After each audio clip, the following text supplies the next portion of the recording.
भारतीय दर्शन Indian philosophy की विशेषताएँ पहला अमौलिकता ओरिजिनलिटी एवं विचारों की स्वतंत्रता फ्रीडम ऑफ थॉट्स एवं विविधता डाइवर्सिटी 1.1 अमौलिकता भारतीय दर्शन विश्व का सर्वाधिक प्राचीन दर्शन है एवं अधिकांश दर्शन भारतीय भूमि पर उत्पन्न हुए हैं। भारतीय दर्शन के सभी सिद्धांत मौलिक हैं। 1.2 विचारों की स्वतंत्रता भारत में दर्शन संबंधित अनेक मत प्रचलित होने का मूल आधार यहाँ विचारों की स्वतंत्रता रही है तथा जीव जगत और ईश्वर के संबंध में भी आलोचनात्मक विचार किया गया है। 1.3 विविधता भारतीय दर्शन में विभिन्न संप्रदाय एवं विचारधाराएँ हैं तथा मुख्यतः आस्तिक एवं थेटिक्स एवं नास्तिक एथेटिक्स दर्शन में विभक्त हैं। आस्तिक दर्शन में षड्दर्शन, न्याय, विशेषिक एवं संख्या, योग, पूर्व मीमांसा, उत्तर मीमांसा तथा नास्तिक बौद्ध में दर्शन में बौद्ध, जैन एवं चार्वाक मत शामिल है। दूसरा, दुखों की उत्पत्ति भारतीय दार्शनिकों ने संसार को दुखमय एवं गौतम बुद्ध का प्रथम आर्य सत्य माना है एवं रोग, बुढ़ापा, मृत्यु, मिलन, वियोग की अनुभूति को दुख ही तय किया है। भारतीय दर्शन के अनुसार संसार में 3 प्रकार के दुख हैं। 2.1 भौतिक दुख यह दुख बाह्य जगत के प्राणियों जैसे पशु मनुष्य से प्राप्त होते हैं। आत्माधिक दुख 2. यह व्यक्ति के शरीर मन के कारण पैदा होता है जैसे कि भय, ईर्ष्या, तनाव, क्रोध, कुष्ठा, तृष्णा आदि।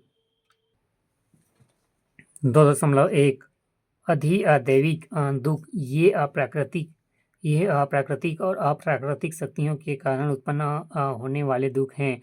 बाढ़, भूकंप, भूत प्रेत का भय आदि। अधिकांश दार्शनिकों के अनुसार इस दुख का कारण अज्ञानता और संसार में दुखमय मानने के बावजूद भारतीय दर्शन आशावादी ऑप्टिमिस्ट है क्योंकि वह दुख के निवारण का मार्ग दिखाता है।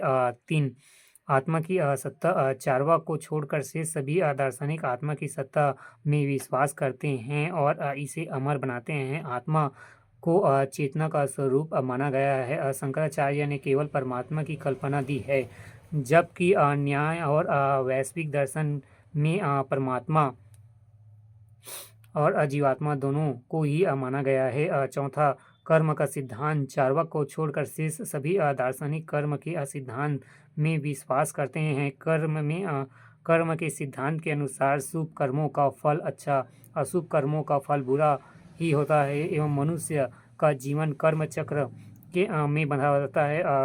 कृत प्राणशः कर्म फल कभी नष्ट न होना एवं अकृत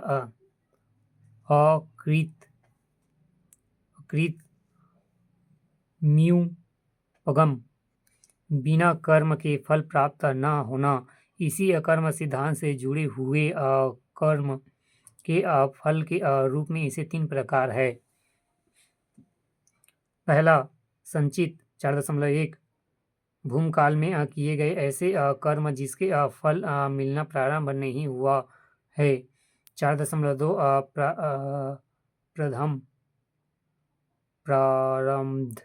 प्रारब्ध भूमकाल के कर्म जिसका फल व्यक्ति वर्तमान में भोग रहा है। क्रियमाण वर्तमान काल में किए गए कर्म जिसके फल भविष्य के लिए संचित है।